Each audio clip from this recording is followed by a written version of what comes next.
Burt Bell, commissioner da NFL na década de 30, dizia que a liga é tão forte quanto o seu time mais fraco. E vocês nem imaginam o quanto essa frase é importante para a NFL até hoje. Estamos no período de free agency, ou seja, a gente tá vendo troca de jogadores e tudo mais, e aí surgem muitas dúvidas da galera do que é free agency, do que são as franchise tags, do que é o salary cap, dead money, tem muitas expressões assim. Então antes de qualquer coisa, veja esse vídeo aqui que fala sobre o que é a free agency, o que é um free agent e sobre as tags, a franchise tag e tudo mais.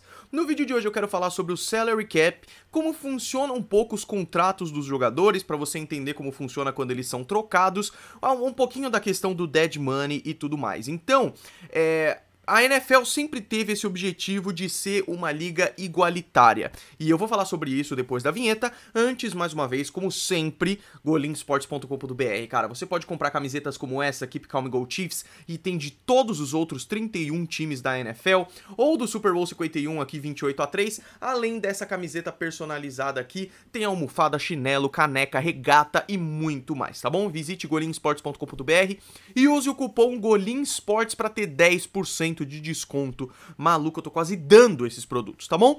Roda a vinheta que a gente vai falar um pouco sobre o salary cap e outros termos da free agency. Sejam muito bem-vindos ao Golim Esportes, e eu acho que o mais importante quando a gente analisa salary cap é exatamente essa frase do Burt Bell, de que sempre foi o maior objetivo da liga que os times fossem os mais igualitários o possível, porque é muito simples, né? Eles sabem que quanto mais iguais são os times, mais competitiva é a liga, quanto mais competitiva é a liga, mais emocionante é de se assistir, quanto mais emocionante, mais público tem, quanto mais público tem, mais grana é gerada, e esse é sempre o objetivo final. Então isso é muito importante. E dentre as coisas que tentam fazer a liga ser mais igualitária, eu acho que as duas principais são o draft e o salary cap. Então eu convido vocês para assistir o vídeo sobre o draft, que explica um pouquinho como funciona isso, até porque abril tá chegando, abril é o mês do draft, a gente vai falar muito sobre isso aqui, tá bom? Mas hoje eu quero falar um pouco sobre o salary cap, começando justamente pelo termo salary cap, que a gente pode traduzir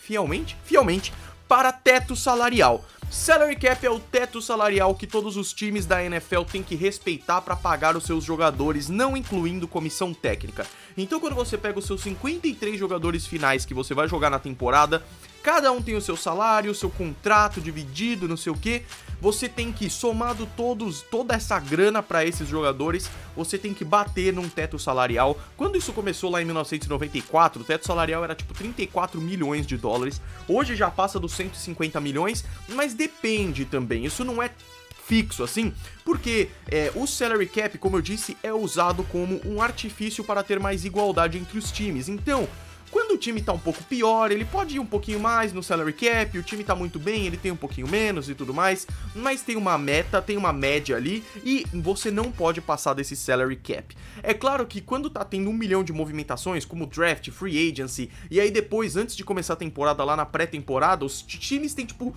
90 jogadores, e aí o salary cap acaba ficando um pouco confuso.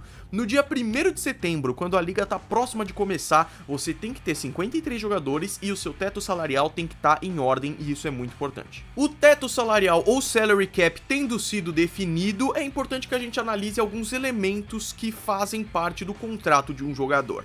A gente culturalmente é mais acostumado com o futebol soccer, então a gente vê os elementos dos contratos ali dos jogadores brasileiros, e quando eles são trocados pra fora, ou quando o Neymar teve a transferência mais cara da história e tudo mais, e acontece que quando falamos de futebol europeu, uma das coisas que menos é prezada é a competitividade, porque o Real Madrid, o Bayern, o Barcelona, eles têm uma grana quase infinita e eles não têm nenhum tipo de teto salarial, até porque a NFL é uma liga fechada, todos os times que estão nessa liga jogam apenas nessa liga. Isso é um pouco mais difícil no futebol europeu, já que o Real Madrid joga na Copa do Rei, na La Liga, joga na Champions League também, e envolve muitos outros times, muitas outras ligas, muitos outros países. Eu entendo a dificuldade disso, mas nada impede o Real Madrid de pegar a grana infinita dele e comprar um jogador extremamente caro, ou a Juventus pegar o Cristiano Ronaldo e dar uma grana gigantesca e tudo mais. Isso não funciona assim na NFL. Então a pessoa que chega na NFL e tá meio perdida assim, ela deve pensar, cara, esses jogadores, vamos pegar o campeão do Super Bowl, os Patriots, o Tom Brady deve ganhar o que o Neymar ganha.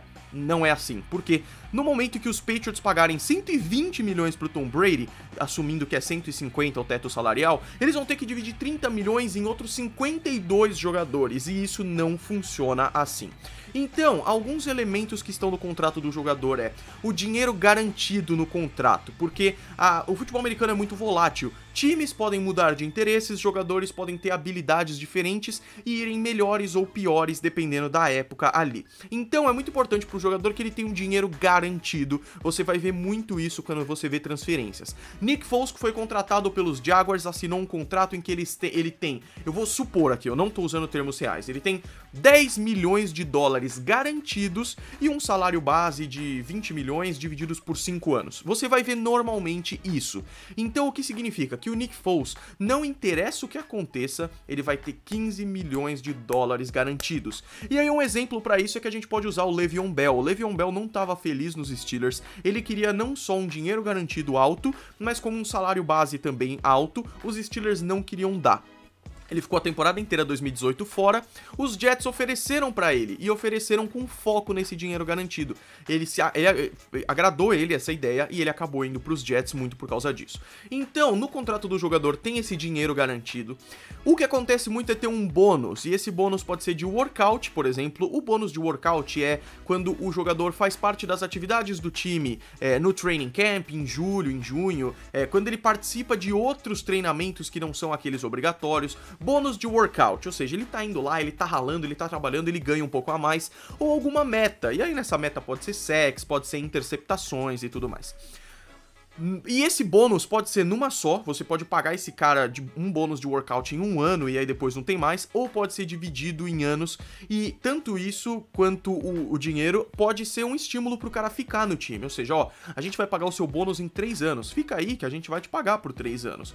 E a gente vê muitos jogadores que estão há muitos anos nos times, e por isso que é tão chocante quando eles saem. O Odell Beckham Jr., ele sempre foi Giants, e é o símbolo do Giants e tudo mais. Quando ele foi trocado para os Browns, tudo isso é decidido. Então, se ele tem bônus e tudo mais, o time que contratou ele tem que arcar com isso, tudo isso é negociado, até porque tudo vai ser analisado para a negociação funcionar, para isso funcionar, para a liga ser divertida.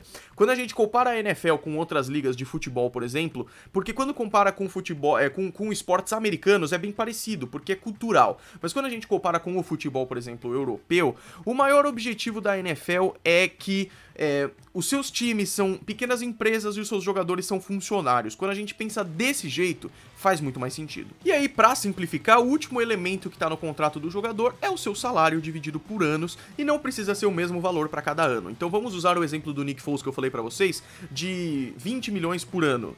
Não significa exatamente 20 milhões por ano, vamos supor que é por 5 anos, então seriam 100 milhões. Eles podem dar 15 milhões no primeiro ano, depois 25 no segundo ano, e assim vai, não vou fazer essa conta porque eu não sei também. Então, resumindo, os elementos que estão no contrato do jogador, basicamente, são esse dinheiro garantido, o salário base, ou seja, esse salário dividido por anos, e esses bônus também.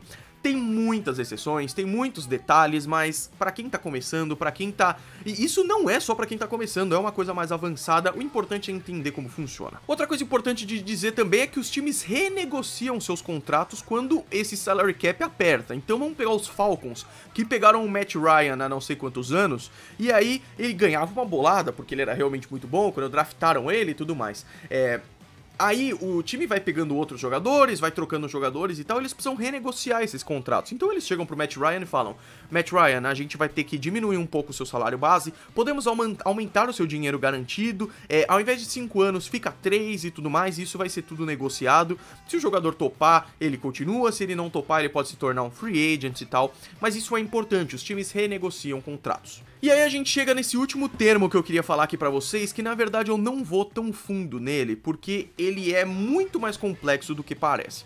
Eu vou simplificar aqui, e aí eu vou deixar 2 links na descrição pra ajudar vocês com isso. Esse termo é o dead money. Dead money, tradução livre, dinheiro morto. E quando a gente vê dinheiro morto, parece uma coisa do tipo, puta, perderam a grana. Mas não é isso, na verdade isso é uma forma de ficar bom tanto pro jogador quanto pro time. Então, o dead money, eu escrevi aqui pra falar exatamente para não cometer nenhum erro.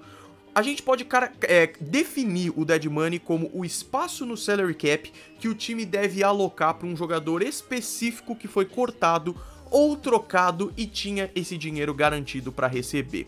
O dead money estimula não só a cortar jogadores para terem mais grana no salary cap, o dead money estimula, por exemplo, que os times não cortem jogadores a esmo só para ter mais dinheiro no salary cap, porque vamos pegar esse exemplo que eu usei do Nick Foles, prometeram 15 milhões para ele dividido em 2 anos, assim, mas ele sai no primeiro ano. Esse dinheiro, o time não vai pegar ele para contratar outro jogador, esse dinheiro iria, por exemplo, para um dead money, ou seja, é um dinheiro que ele não pode usar para outros jogadores porque esse dinheiro é para um jogador específico que foi trocado ou cortado e esse dinheiro teria que ser pago para o jogador. E aí o que eu quero fazer é deixar 2 links na descrição, um em inglês e um em português. Um deles é em inglês do Bleacher Report, que eles vão bem mais fundo, assim. Eles falam sobre a free agency de um jeito bem complexo e falam sobre o dead money, que é um dos conceitos mais interessantes, e outra matéria fantástica do Liga dos 32, que é um dos portais mais fantásticos que tem aqui no Brasil, que eles falam sobre como funciona o salary cap. Eles abordam esses termos que eu falei e abordam a questão do dead money e tá em português, então eu recomendo pra vocês, tá bom? O campo dos comentários hoje vai ser pra vocês que estão com dúvidas. Comentem aí embaixo o que vocês não entenderam sobre tudo isso, o que vocês querem saber, e eu e outras pessoas que já sabem um tico mais sobre isso podem ajudar, e aí todo mundo fica sabendo um pouco mais, entendendo mais sobre essa liga, tá bom? Não deixa de ver os vídeos que eu pus aqui no card também. E é isso, eu espero que vocês tenham gostado. Se vocês gostaram, não deixa de dar um gostei aí embaixo. Não saia do vídeo sem dar um gostei, porque isso ajuda muito na divulgação. Se você não é inscrito no canal, se inscreva aí embaixo. Me siga nas redes sociais, porque lá eu posto sobre free agency, sobre tudo isso também. Além disso, tem podcast toda quinta-feira sobre a NFL, sobre a AAF, sobre o futebol americano universitário e brasileiro e no mundo. E além disso, por último, golinsports.com.br, a loja oficial do canal, tá bom? A gente se vê no próximo vídeo. Um grande abraço pra todos vocês. Fui.